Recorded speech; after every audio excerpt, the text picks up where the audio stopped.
자, 이제 말씀 전하도록 하겠습니다. 전도서 강의 두 번째 시간인데 오늘 나를 위하여 사는 인생은 헛되다라는 제목으로 하나님의 말씀을 전합니다.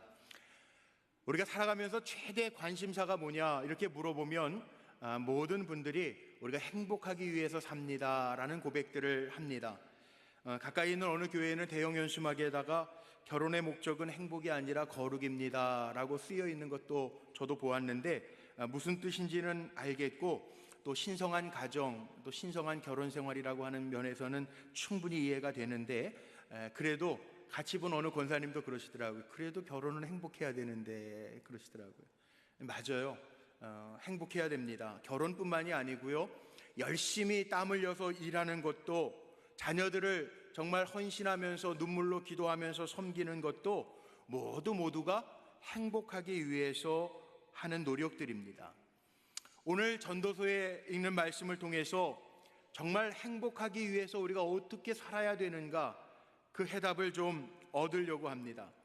전도서는 전도자라고만 표현되어 있지만 지난주에 말씀 나눴던 것처럼 다윗의 아들, 예루살렘 왕이라고 하는 표현을 통해서 인생을 지혜롭게 또 풍성하게 살았던 솔로몬이 누릴 것 다 누리면서 인생의 마지막에 쓴 회고록이라고 한다면 그의 말에, 고백에 귀 기울일 필요가 있는데 그는 모든 것을 누려본 다음에 이렇게 고백합니다. 헛되고 헛되니 모든 것이 헛되도다 고백을 합니다. 모든 것은 바람을 잡으려고 하는 것과 같이 허무하다라고도 고백을 합니다. 그럼 자칫 잘못하면 이 허무주의구나 라고 생각하기 쉬운데 그렇지 않습니다. 전도서를 정말 잘 읽어보면 삶의 진정한 의미와 목적을 잃어버린 삶은 불행한 거지만 정말 삶의 진정한 의미를 찾을 때 우리가 삶에서 누리는 기쁨이 있음을 알려주는 책이 바로 전도서입니다.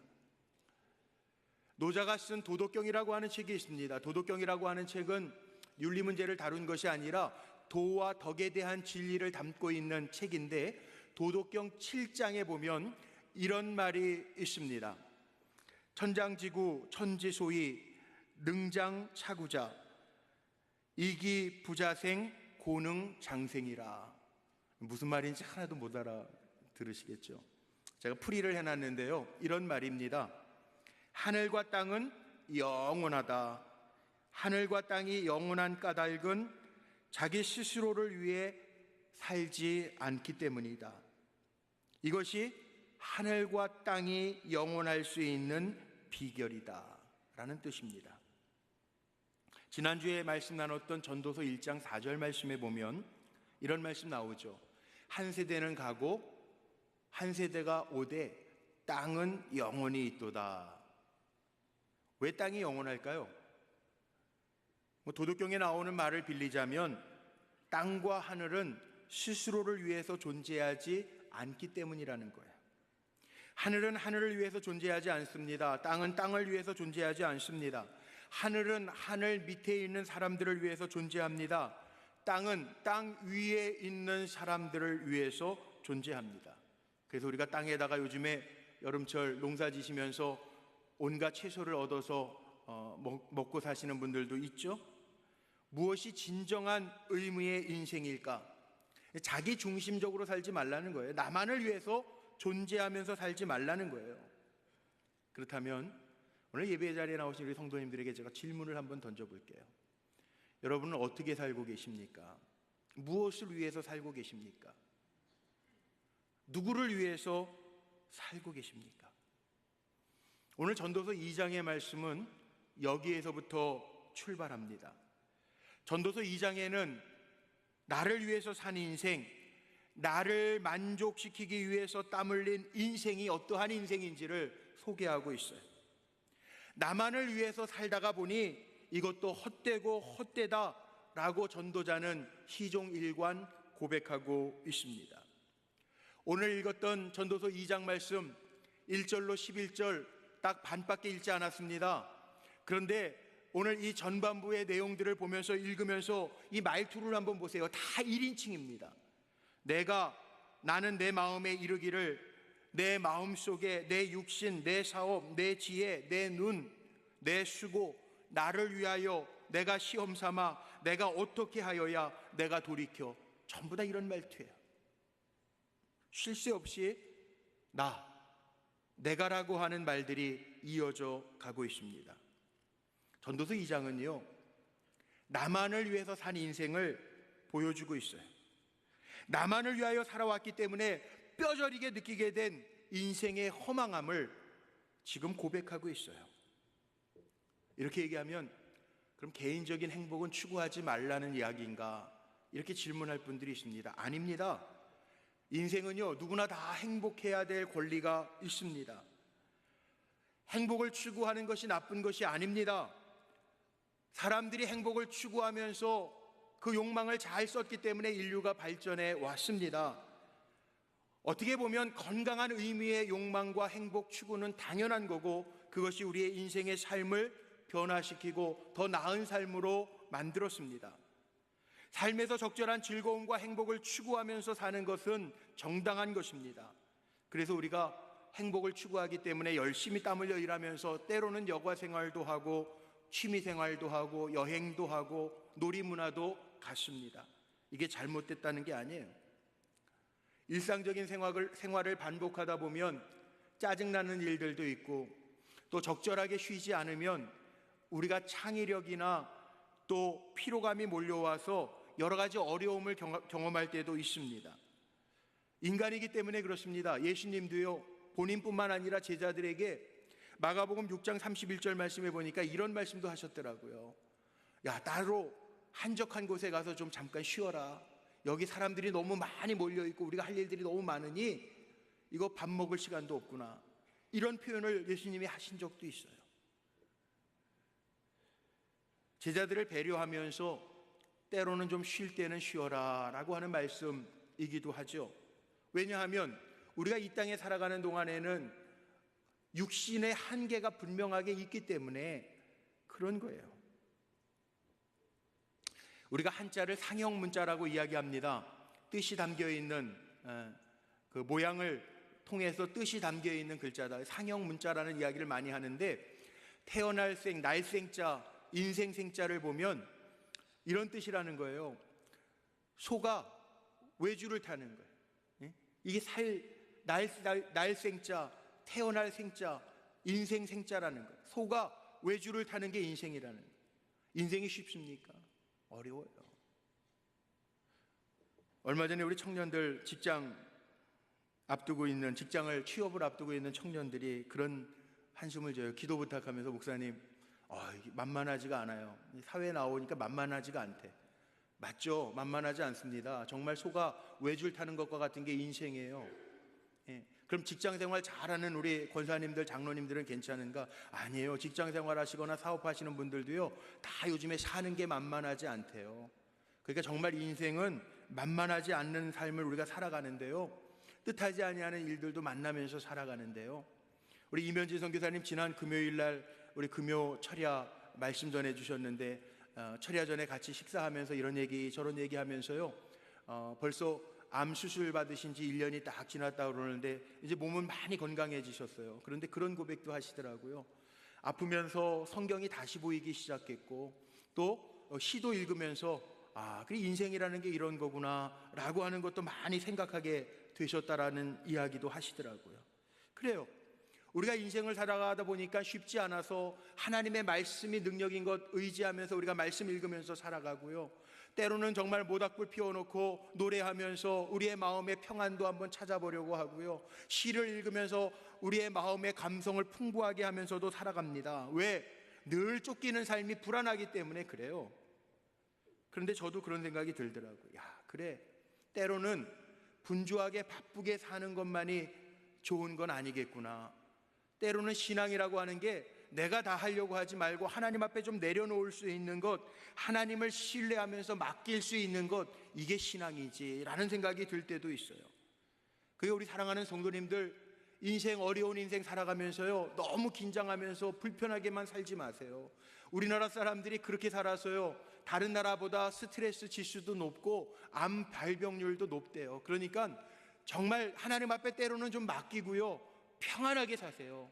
소가 외줄 타듯이 그런 인생 살지 말고 때로는 하나님 앞에 맡기면서 즐거운 삶을 살아가며 하나님의 주시는 은혜를 덧입고 승리할 수 있는 우리 종들 되시기를 주님의 이름으로 축복합니다. 그런데 문제는 뭘까요? 행복을 추구하면서 쉴 때도 쉬고 여유를 가지고 살아야 되는데 문제가 뭐냐 하면 오늘 말씀의 시작이 그거 아닙니까? 나만을 위하여 즐겁게 사는 것, 이게 문제라는 거예요.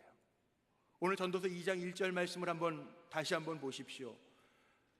전도자는 스스로 이런 시험을 합니다. 나는 내 마음에 이르기를, 자, 내가 시험 삼아 너를 즐겁게 하리니 너는 낙을 누리라 하였으니 보라, 이것도 헛되도다.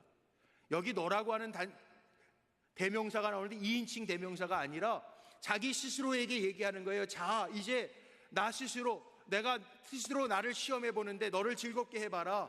뭐가 유익이 있겠는가? 이렇게 시작하는 거예요. 그러면서 전도서 2장 말씀에 보면 2절부터 시작해서 즐겁게 하는 인생의 행복 리스트들을 쫙 나열을 합니다. 2절에 보니까 웃음이라고 하는 단어가 나오죠.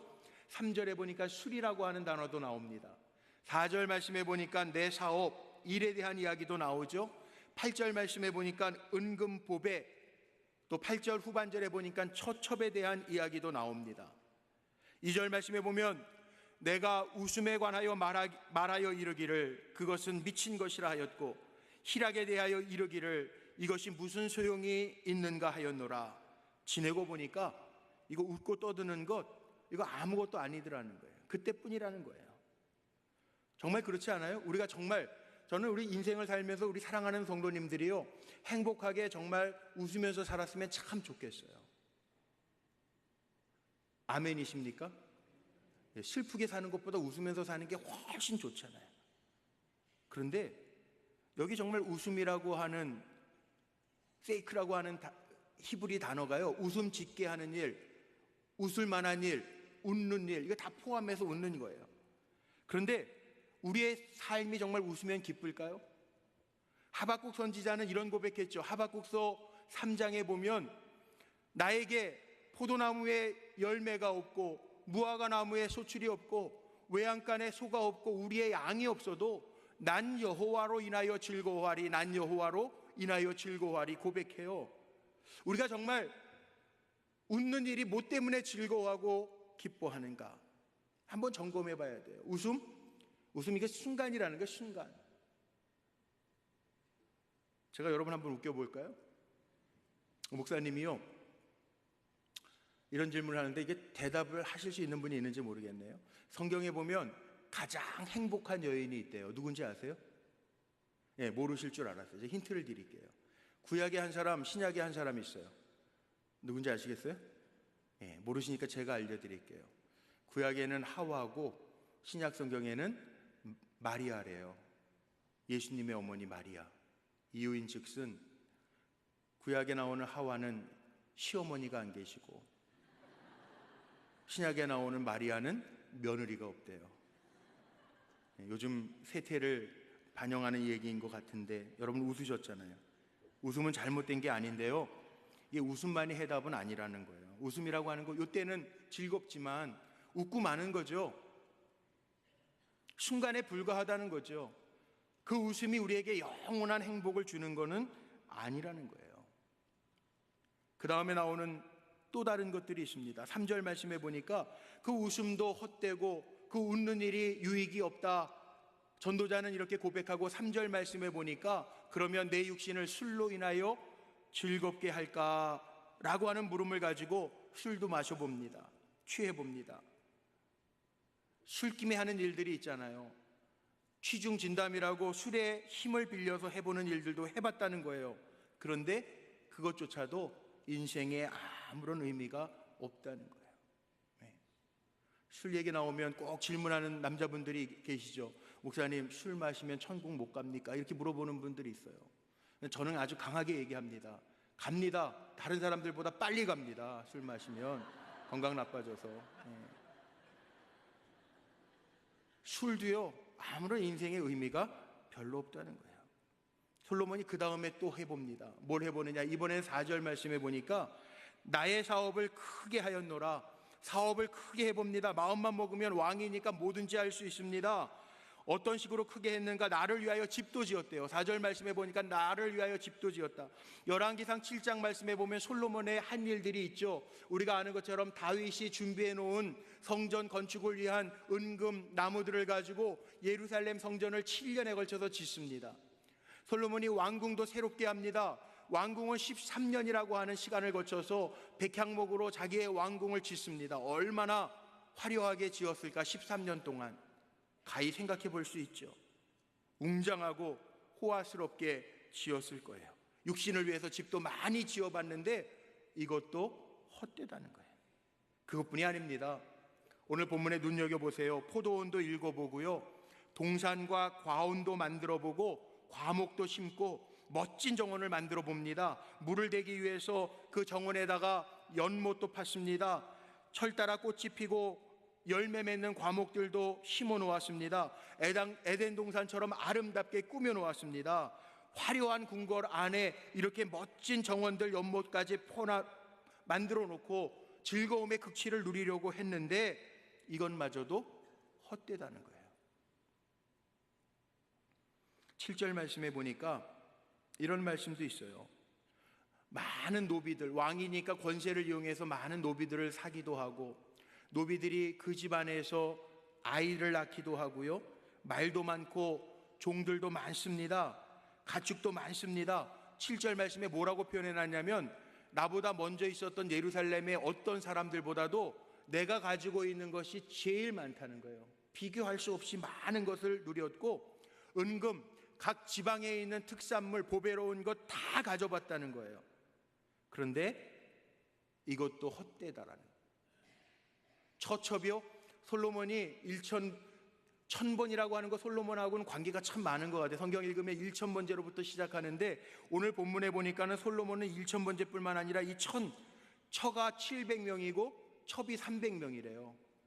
1000명의 여자가 솔로몬의 여자예요. 남자분들 너무 좋아하지 마세요. 한 명도 잘 감당이 안 되는데 이 여자가 무슨 생각을 하는지, 왜 저러는지 저는 잘 모를 때가 있거든요. 그런데 이 1000명의 여자가 솔로몬의 여자니까 이게 행복했을까? 아마 제정신 아니게 살았을지도 몰라요. 10절에는요, 한 단계 더 나아가서 솔로몬이 이런 고백을 합니다. 한번 10절은 읽어볼까요? 같이 시작. 무엇이든지 내 눈이 원하는 것을 내가 금하지 아니하며 무엇이든지 내 마음에 즐거워하는 것을 내가 막지 아니하였으니 이는 나의 모든 수고를 내 마음이 기뻐하였습니다. 이것이 나의 모든 수고로 말미암아 얻은 몫이로다. 여기요, 내가 원하는 거, 눈으로 원하는 거, 내가 수고하여 얻은 거, 금하는 거 없이 다 얻어봤다는 거예요.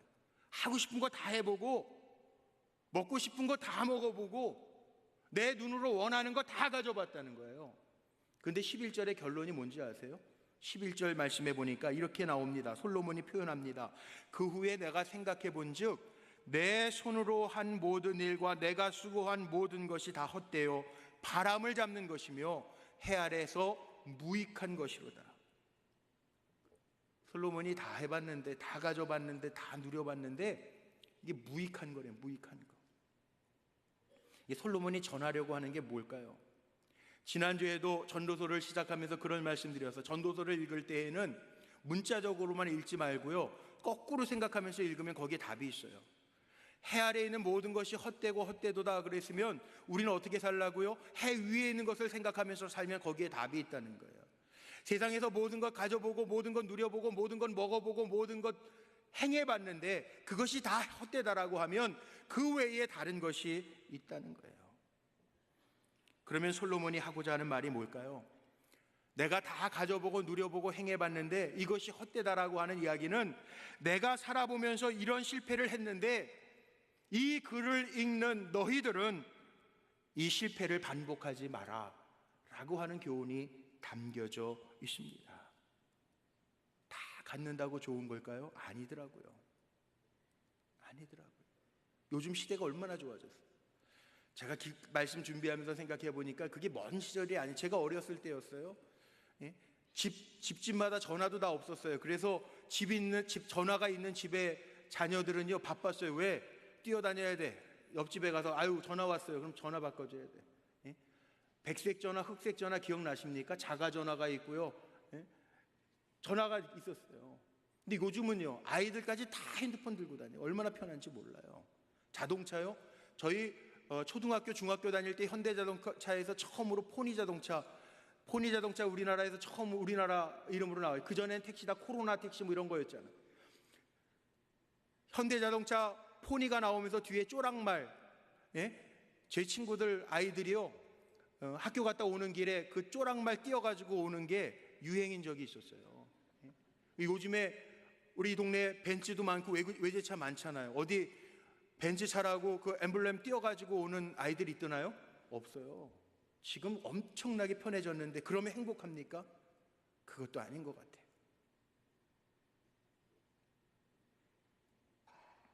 신방하다가 우리 남자 권사님 이런 고백을 한번 하셨어요. 이 자리에 계셔서 죄송한데 무슨 고백을 하시냐면 삶의 순간순간이 목사님 참 귀한 것 같아요. 그러면서 간증을 하시더라고요. 무슨 간증이냐면 33년 동안 공직에서 열심히 일하시면서 정말 쉴 새 없이 달려오셨다는 거예요. 이제 은퇴하신 지 얼마 안 되셨는데 정신없이 달려오면서 은퇴하는 순간에 이런 마음이 들었다는 거예요. 이제는 내가 좀 그동안 정신없이 살았으니까 좀 자녀들 가정도 좀 돌보고 그동안 정말 정신없이 살았는데 소홀했던 거를 좀 더 잘해야 되겠다. 가정도 좀 돌보고 교회도 뭐 남자분들 이렇게 저렇게 직장 생활 하시면서 정신없이 사시니까 주일날도 참 많이 어기셨대요. 뭐 골프 회동도 있고 모임도 있고 그래서 주일도 잘 어겼는데 주일도 좀 잘 지키고 좀 충실해야 되겠다고 은퇴하면 잘 살아야 되겠다 그렇게 계획을 하고 막상 은퇴하고 나니까요 자녀들 돌보고 같이 좀 시간 좀 보내려고 그랬더니 자녀들은 어느새 다 자라서 하나는 미국 가 있고 하나는 일본 가서 살고 자녀가 없어요. 그러니까 내외 둘만 남아서 지내는 거예요.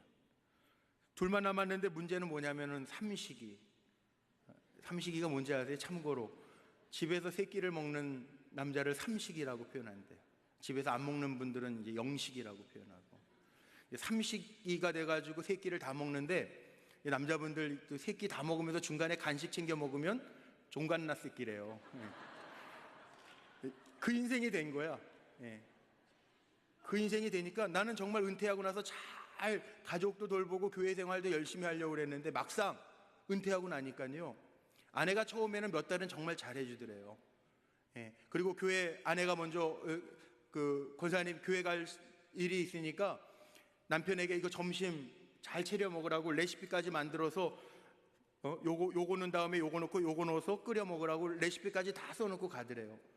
근데 요것도 잠시뿐이고요 그 다음에는 냉장고에서 알아서 챙겨 먹으라고 그러더래요.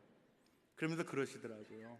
그 순간순간이 정말 중요한데 살아보고 나니까 내가 이제 은퇴하면 뭐 해야지, 내가 뭐 하면 뭐 해야지, 이거 다 소용이 없더라는 거예요. 그러면서 이게 뭐 인생이죠 목사님, 그리고 껄껄껄 웃으시더라고요. 자, 오늘 본문 2장 11절 말씀을 다시 한번 우리 소리내서 한번 읽어볼까요? 다시 한번 소리내서 우리 같이 한번 읽어봅니다. 시작.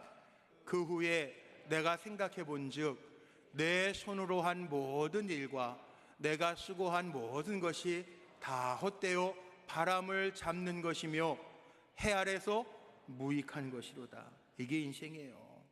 인생은요 처음부터 방향을 잘 잡아야지 속도가 중요한 게 아니라는 거예요. 우리가 다짐해야 될 것이 있습니다. 여러분, 그리스도인으로 산다라고 하는 게 뭡니까? 나를 위한 삶이 아니잖아요. 공부해서 남 주냐 그러는데 어느 목사님 말씀 따라 정말 공부해서 우리는 남 줘야 될 인생이에요. 내게 필요한 삶이 아니라 나를 필요로 하는 삶을 살아야 되는 것이 그리스도인이에요. 그리스도를 위해서 나를 내려놓을 줄 아는 삶을 살아가게 될 때 아쉬움보다는 보람이 넘칠 것이고 후회보다는 감사가 있을 것이고 안타까움보다는 하나님을 찬양하는 삶이 이어질 줄로 믿습니다. 분명히 기억하세요. 나를 위해서 살면요 헛된 인생이에요. 너를 위해서, 이웃을 위해서 살 수 있게 되시기를 바랍니다. 나를 위해서가 아닙니다. 예수 그리스도를 위해서 사는 사람이 그리스도인입니다. 나를 위해서가 아닙니다. 그 나라와 그 의를 위해서 사는 사람이 그리스도인입니다. 전도서 2장은요, 우리에게 가르쳐주는 교훈이 있어요. 이 참회의 고백은 우리로 하여금 이런 인생을 살지 말고, 나를 위한 인생을 살지 말고, 우리의 참 인생, 나만을 위한 인생이 아니라 하나님의 영광을 위하고 이웃을 위하는 삶을 살라고 하는 교훈이 담겨져 있습니다. 이것만이 아닙니다. 시간이 없어서 본문을 다 읽지는 못했지만 15절 말씀에 보면 솔로몬은 지혜의 왕이라고 그러는데 뭐라고 표현했는지 아세요? 지혜가 없는 것보다는 있는 게 낫겠지만 이 지혜마저도 무슨 유익이 있겠느냐, 이것도 헛되다. 16절 말씀에 보면요, 지혜자나 우매자가 다 죽음을 향해서 가는 건데 지혜가 있는들 다 헛되다 그거예요. 우리 흔히들 농담삼아 그런 표현합니다. 나이가 60 넘어가면 지혜의 평준화 그래요. 누구나 다 비슷하다는 거예요, 삶의 모습이. 유대인들 속담 가운데에는요, 그런 속담도 있습니다. 수위에는 주머니가 없대요. 주머니가. 정말 목사가 되어서 입관 예배 때 제가 입관식을 많이 참여해 보는데, 입관식에 참여해 보면요, 겹겹이 수의를 입히는데 수의에는 주머니가 없어요. 주머니 있은들 돌아가신 분 손에다가는 수의로 장갑을 다 수갑을 채워놔서 묶어놓기 때문에 는들 꺼낼 수도 없어요. 그게 인생이에요. 인생은 한 번밖에 없는데 사람의 지혜로 사는 게 아니라 하나님의 지혜로 살아야 하는 것이 인생인데, 오늘 말씀 우리에게 그렇게 고백하며 알려준, 뭐를 가지고 나를 위해서 만들고 뭐를 나를 위해서 수고한 것, 그건 다 헛되지만 정말 중요한 것이 있다. 그리고 결론적으로 선포하는 것이 있어요. 같이 읽으려고 제가 오늘 본문에 넣지 않았는데, 오늘 24절 25절 마지막에 있는 말씀 한번 보시죠. 같이 한번 읽어봅니다. 24절 25절 같이 읽겠습니다. 시작. 사람이 먹고 마시며 수고한 것보다 그의 마음을 더 기쁘게 하는 것이 없나니 내가 이것도 본즉 하나님의 손에서 나오는 것이로다. 먹고 즐기는 일을 누가 나보다 더 해 보았으랴. 오늘 말씀 정리하고 마칩니다. 여기에 뭐라고 고백하냐 하면, 사람이 먹고 마시고 수고하시는 것, 이게 그의 마음에 기쁨을 더하는 건데, 이것도 본즉 내가 노력한다고 되는 것이 아니라 하나님의 손에서 나오는 것이로다. 그렇게 고백해요. 오늘 말씀의 결론을 이렇게 정리합니다. 오늘을 즐기자라고 하는 이야기가 절대 아닙니다. 2장 말씀에서 하고 싶은 전도자의 말씀은 사람이 먹고 마시고 수고하는 것이 하나님의 주신 선물인 것을 알 때 우리 인생의 깊이가 달라진다는 거예요. 땅에서 얻은 수고와 노력으로 주어진 보람만을 기대하는 인생에게 위로부터 주시는 하나님의 은총, 하나님의 선물, 그걸 알고 사는 것이 진정한 행복이라는 거예요. 내 힘으로가 아니라 하나님이 하셨음을 고백하면서 살 때 우리에게는 행복함이 넘치게 될 줄로 믿습니다. 그래서 인생은 하나님을 바라보는 기쁨과 믿음으로 사는 것입니다. 다시요. 그래서 인생은 하나님을 바라보는 기쁨과 믿음으로 사는 것입니다. 여러분, 그렇게 사시기를 바랍니다. 매일매일 하나님을 바라보며 기쁨을 누리시고 매일매일 믿음으로 살며 하나님이 위로부터 공급하시는 선물임을 알고 감사하며 사는 성도들이 되시기를 주님의 이름으로 축복합니다. 우리 말씀 한 구절 읽고 말씀 마칩니다. 요한복음 4장 34절 예수님이 하신 말씀, 수가성 인생의 헛됨을 살았던 여인에게 하시는 말씀 가운데 결론입니다. 우리 같이 한번 소리내서 읽고 말씀을 마칩니다. 예수께서 이르시되 나의 양식은 나를 보내신 이의 뜻을 행하며 그의 일을 온전히 이루는 이것이니라. 아멘. 기도하시겠습니다.